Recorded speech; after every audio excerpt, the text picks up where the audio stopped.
24. Callahan. The drive home from the trailhead doesn't faze me. My thoughts are occupied with a certain 5-foot-something ginger blonde pain in the ass. I pull my truck into the detached garage behind my house, collect my pack, and hop out, slamming the door behind me. While typing the code to close the door, a few flakes fall from the sky. She better not be trying to summit with a storm coming in. I turned around to stop her and ensure she knew about the weather, but after her less than thrilled hi, my pride got the better of me, and I continued off the trail. Not to mention her telling me to stay away from her when we bumped into each other on our run. I should have said something. She's hiked before. She should know the rules, and she's not my responsibility anyway. She never was. She's got a husband to worry about her. Where is her husband anyway? I unlock the back door of my fixer-upper and step into the kitchen, dropping my pack with a thud.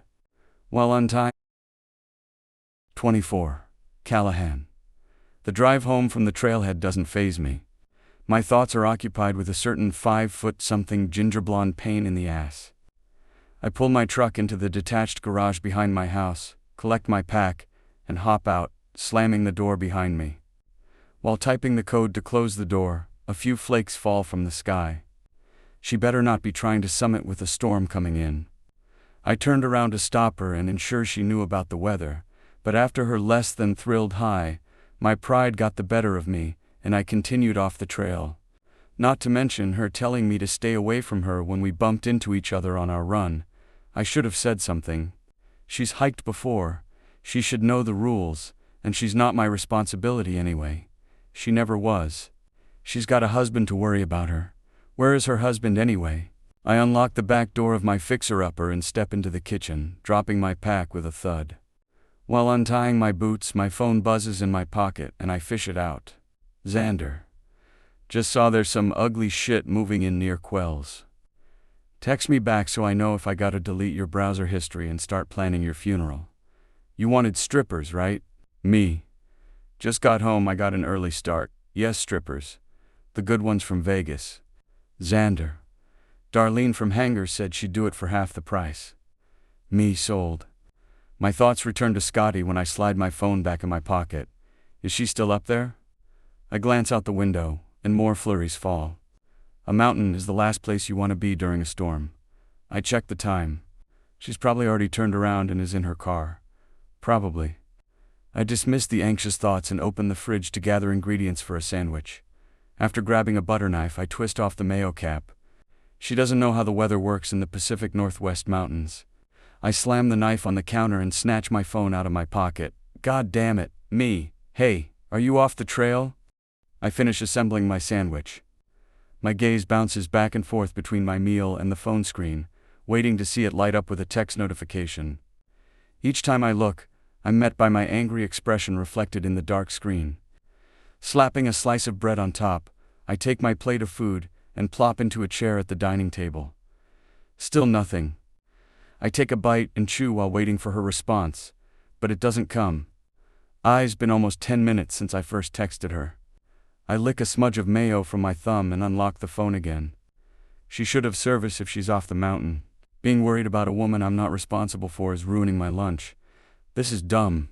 I tap the call icon next to her name, clearing my throat while I wait for the ring, but it goes straight to voicemail. After 5 seconds I try again. Voicemail. Shit, damn it, Scotty, I grumble. You better not be acting stupid. After turning the ringer on loud, I bring it with me into the bathroom and take a shower. While rinsing the shampoo out of my hair, it hits me that she might have my number blocked. Matt probably has her number. I finish getting clean and dry off, then tap his name to dial. Hey, this is gonna sound weird, but can you give Scotty a call and tell me if she picks up? I pace back and forth until I find myself in the bare living room. I'm in the process of sanding down the antique wood floor and moved all the furniture into the home office last week. He chuckles. Is there a reason you're not doing it yourself? I sigh. It goes to voicemail, but she might have my number blocked. Gotcha. He's disappointed. He probably assumes I did my usual fuckboy routine, but he can think whatever the hell he wants. Yeah, gimme a sec. Call you back. I hang up and shake my head, then lean against the wall, staring out the large front windows as my anxiety creeps in. A minute later, the screen lights up with Matt's name, and I swipe to answer before the phone has a chance to ring. "Hey," I answer. "Goes to voicemail," he says. I pinch the bridge of my nose. "'Kay, thanks." Ending the call, I rub the back of my neck and groan, then throw on some sneakers and head out. My thumb is tapping the steering wheel in a steady staccato when I pull onto her street. "Come on, be home, be home. Let me see your piece of shit rattletrap of a car sitting there so I can go home and quit this bullshit." After seeing her vehicle this morning, I was shocked it even made the drive from Sky Ridge to the trail's entry point. Any remaining hope plummets when the empty parking lot comes into view. I pound my fist on the steering wheel. Fuck. The only way to know for sure is to go back to the trailhead and see if her car is still there. And if it is, then what? Do I go after her? My immediate response is a resounding hell yes. My gut instinct says she's on the mountain, which means I can't show up unprepared, and I need to move fast. She's facing a serious punishment when I get her ass back down to Sky Ridge. Can't believe she's making me go get her. There's no telling what mess lies ahead of me, but my thoughts spiral with worst-case scenarios. What if she fell, or crossed paths with a cougar? What if she's lost and is wandering around miles off trail? Ta never find her. My foot presses down on the accelerator.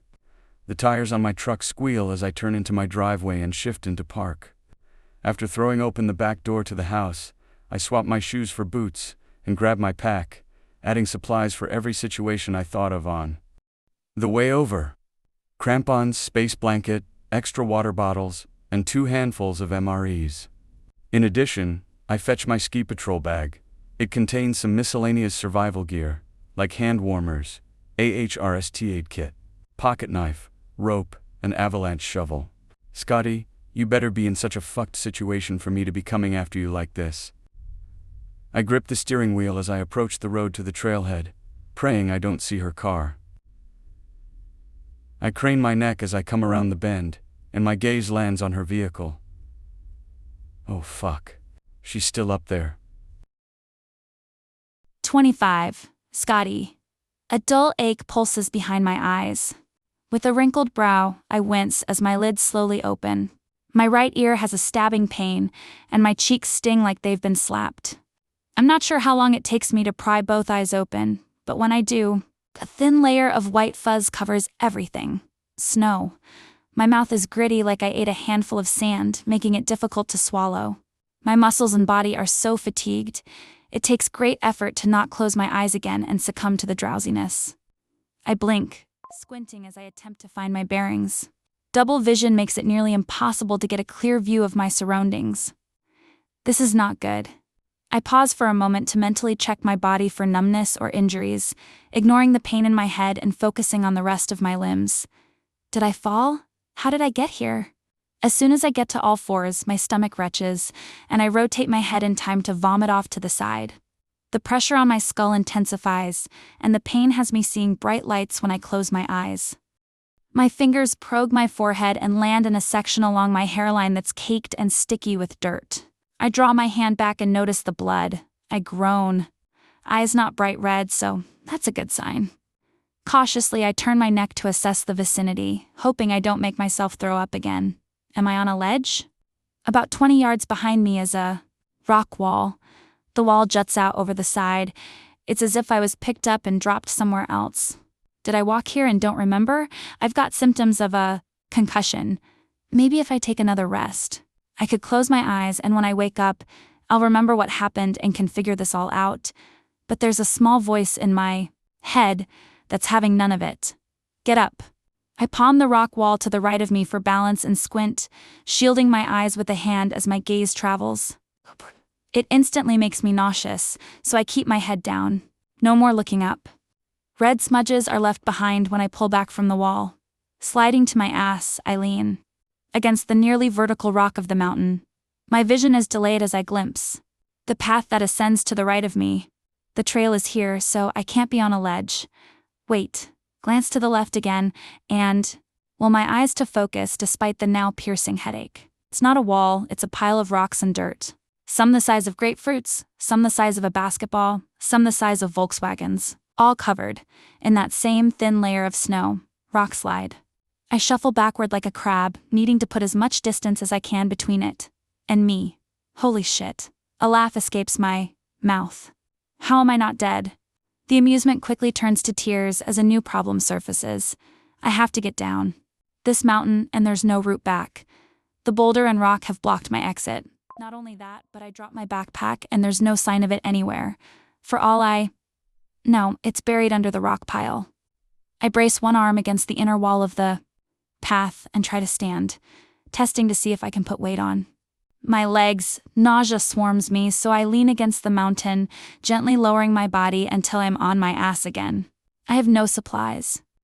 Wind and snow are whipping around as temperatures plummet, and I've got no way down. I curl into a ball and chuckle at the irony. All I did was trade a quick death for a slow one. Triage. First priority is getting out of the elements. How do I get out of the wind? If I climb higher, the gusts will only get stronger. I stare at the pile of rubble. Can I climb over it? There's no way. I can barely stand, much less free solo a loose pile of boulders that could easily collapse or send me off the side of a mountain. A gust of wind hits me and I suck in a breath.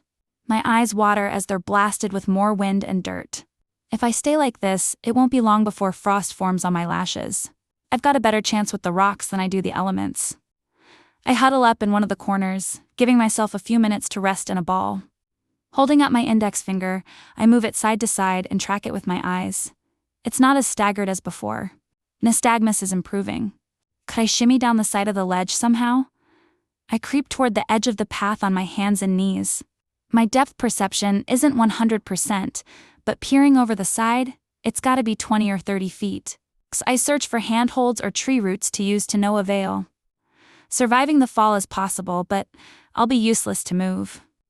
I shake the negative image of my splattered body on the trail below. Retreating to the rock pile, there's a smaller boulder, roughly the size of the small kitchen table in my apartment, next to the base of the larger one. I shakily hoist myself to the top and feel around the massive one blocking the path. It's no use. A slab hangs over the taller one like a roof overhang. Even if I could scramble up the almost vertical side of the big boulder, I'd have no way to get above the slab. If I was an expert rock climber, I might have a chance, but I'm a novice with a head injury. Can't go around it, can't go over it. There's a space behind the table-sized stone like a mini cave entrance. Could I fit in there? I have no clue how stable that rock is. It could come loose and crush me. How do I die? Let me count the ways. I carefully lower myself back to the ground and crouch down on all fours to inspect the tunnel created by some of the large boulders. Oh my God. Splinters of daylight greet me from the other side, and there, a narrow channel between the rocks and the mountain. It doesn't even look that deep. Maybe 12 feet, hard to tell. The passage appears to get smaller before it gets bigger, so I'd have to crawl on my belly, and even then, it would be tight. I could end up in one of those situations where I have to cut off an arm to escape, like a fox gnawing off its own leg. At least there's enough room for me to fit behind the smaller boulder to get out of the wind. I crane my neck to peer into the confined space again. I'm confident I could push through the rocks at the opposite end to clear an opening, if I could just get to that side. I can already imagine the clack they would make as I knocked them away. I reach into the tunnel, then yank my arm back. Don't be an idiot, Prescott. This boulder isn't going anywhere. Yeah, how many people said the same thing about this exact rock when it sat at the top of this mountain? I drop to my elbows and study the passageway once more. I can see to the other side, but could I make it? It's challenging to decipher whether it's a perspective thing or an error in my depth perception. If I make it through, I should be able to descend the trail, assuming I don't run into another obstacle like this one. If I get stuck or the shaft collapses as I'm trying to pass under, well, then I guess I too become the green boots of Quell's Peak and stay frozen until spring or until scavengers burrow through and rip my rotting limbs off. That's pleasant. It's not the worst way to die. I mean, how many people can say they've died between a boulder and a mountain? I suppose nobody can, they're all dead. That's the spirit. It's this or die from exposure. Playing will it won't it is a waste of time I don't have. If I don't survive this, at least I'll have tried. Lowering to my belly, I wiggle into the gap. Go for a hike, Scotty. Claim your independence. The world is your oyster. I grunt, mocking myself. How's all this freedom, babe? Feeling liberated yet? My shoulders bunch as I duck my head and try to squeeze between two rocks. I drag myself in deeper and hear a loud tear my coat. The wind whistles through the hole and kicks up the dust, throwing it into my eyes. I hate this mountain. 0 out of 5 stars. Boulders inconveniently placed, I groan. Understaffed, amenities are lacking. I inch farther. Gift shop sucks, another inch. Save yourself the time and crawl through a ditch culvert. It's hard to take a breath, as there's not enough room for my ribs to expand. Resting, I let my breathing regulate to something more relaxed. I know little about spelunking, but I know enough to understand panicking is bad. Once I'm ready, I try to wiggle forward, but it's like I can't get the leverage to propel myself. With my arms tucked up like a T-Rex, there's nowhere to go, but there's also not enough room to stretch in front of me. I try to wiggle backward but can't. Stay calm. You're not stuck. You just need to relax your muscles. Exhaling, I close my eyes and focus on making my body loose, but I'm freezing and every limb feels rigid. With crawling fingers, one of my hands slides down. Bit by bit, I wriggle my other arm to stretch above my head. I have to get an arm out from under me, but it's against a sharp edge. I pause and reassess, attempting to rotate my shoulders. It doesn't work. If I get my elbow caught ahead of me, I'll have even less body heat. I'm tired. With weakened, stiff muscles, my body is unable to move as easily as before. It's so cold, my hands hurt. I ball them into fists and they throb as the impending frostbite sets in. I kick my feet, seeking purchase on anything to help squirm in any direction. It's futile. The more I fight to free myself, the less room I have. With each unsuccessful motion, the thought of dying here is easier to accept. Odds are, I won't make it. Wiggling again, I try to rotate. I'm not ready to give up, but it takes so much effort to move half an inch. Am I even moving at all? My eyes are heavy. Tilting my head slightly, I catch sight of the end of the narrow channel. It can't be more than 6 feet away, but it might as well be 6 miles, because this tunnel gets smaller before it gets bigger, and I'm trapped. Neither rock will budge. A tear rolls over my temple as a hard lump forms in my throat. My car is here. Someone will find my body. Another tear falls and I sniffle, sucking the freezing air into my lungs. I close my eyes and blow out a narrow current of air through my lips. It's not looking good. I'm familiar with the human body, what it's capable of and what it isn't. Freezing to death isn't the worst way to die. In fact, it's pretty favorable. My fingers and toes ache now, but eventually I'll lose all sense of pain. After that, my heart will draw blood from hands and feet, which will create a temporary feeling of warmth. As my internal temperature plummets, I'll grow drowsy. It will be gentle, like I'm falling asleep. When I'm unconscious, my organs will fail one by one until I go into cardiac arrest.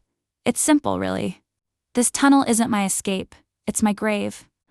I wrestle to turn my body inward, but the strength isn't there. I'm too tired. Tranquil acquiescence washes over me, and I rest my head on my shoulder, closing my eyes.